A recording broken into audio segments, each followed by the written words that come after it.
Hi, it's me your dietitian Jefriya. ഇന്ന് നമ്മൾ നോക്കാൻ പോകുന്നത് നല്ല ഹെൽത്തി ആയിട്ടും ഹാപ്പി ആയിട്ടും ഇരിക്കാനായിട്ട് എന്തൊക്കെ കാര്യങ്ങളാണ് നമ്മൾ ലൈഫിൽ ചെയ്യേണ്ടത് എന്നതിനെക്കുറിച്ച്. ഒന്നാമത്തെ കാര്യം എന്ന് വെച്ച് കഴിഞ്ഞിട്ടുണ്ടെങ്കിൽ നമ്മൾ ഡെയിലി ബേസിസിൽ കഴിക്കുന്ന ഭക്ഷണം നല്ല ഹെൽത്തി ആയിട്ട് കഴിക്കാനായിട്ട് ശ്രദ്ധിക്കുക.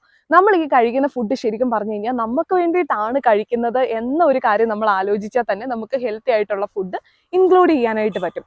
കഴിക്കുന്ന ഫുഡിനകത്ത് ഫ്രൂട്ട്സും വെജിറ്റബിൾസും അതേപോലെ തന്നെ പ്രോട്ടീൻസും വൈറ്റമിൻസും ഒക്കെ വരുന്ന ഫുഡ് ഐറ്റംസ് ചൂസ് ചെയ്യാനായിട്ട് ശ്രദ്ധിക്കുക. അടുത്തൊരു മെയിൻ കാര്യം എന്ന് വെച്ച് കഴിഞ്ഞിട്ടുണ്ടെങ്കിൽ നമ്മുടെ ഫിസിക്കൽ ആക്ടിവിറ്റിയാണ്. നമുക്കറിയാം പല ജോലി ചെയ്യുന്ന ആൾക്കാരുണ്ട്, ചിലർ പഠിക്കുന്നവരാകാം അല്ലെങ്കിൽ വർക്ക് ചെയ്യുന്നവരാകാം.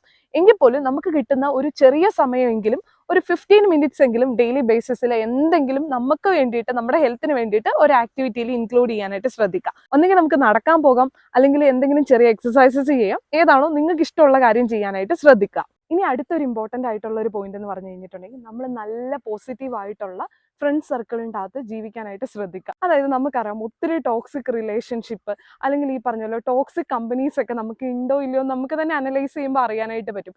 അപ്പം ഇങ്ങനെയുള്ള ആളുകളുടെ കൂട്ടത്തിലുള്ള നമ്മുടെ ജീവിതം ആക്ച്വലി നമ്മളെ കുറച്ചുകൂടെ ഒന്ന് നെഗറ്റീവ് ആക്കാനും ഈവൻ നമ്മുടെ ഹെൽത്തും നമ്മുടെ ലൈഫിലെ തന്നെ ഹാപ്പി സൈഡ് അഫക്റ്റ് ചെയ്യാനായിട്ടുള്ള ചാൻസസ് ഉണ്ട്. എപ്പോഴും പോസിറ്റീവ് ആയിട്ടുള്ള ആളുകളുമായിട്ട് കണക്ട് ചെയ്യാനായിട്ടും കമ്മ്യൂണിക്കേറ്റ് ചെയ്യാനായിട്ടും ശ്രദ്ധിക്കുക.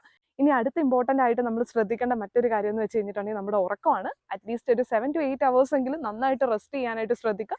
നമുക്കറിയാം ഒത്തിരി ജോലികൾ, പഠിത്തം, കാര്യങ്ങളെല്ലാം ചെയ്തിട്ട് നമ്മുടെ ശരീരത്തിന് ആകപ്പാടെ കിട്ടുന്ന ഒരു റെസ്റ്റ് പീരീഡ് ഓഫ് ടൈം എന്ന് പറയുന്നത് നമ്മൾ ഉറങ്ങുന്ന സമയത്താണ്.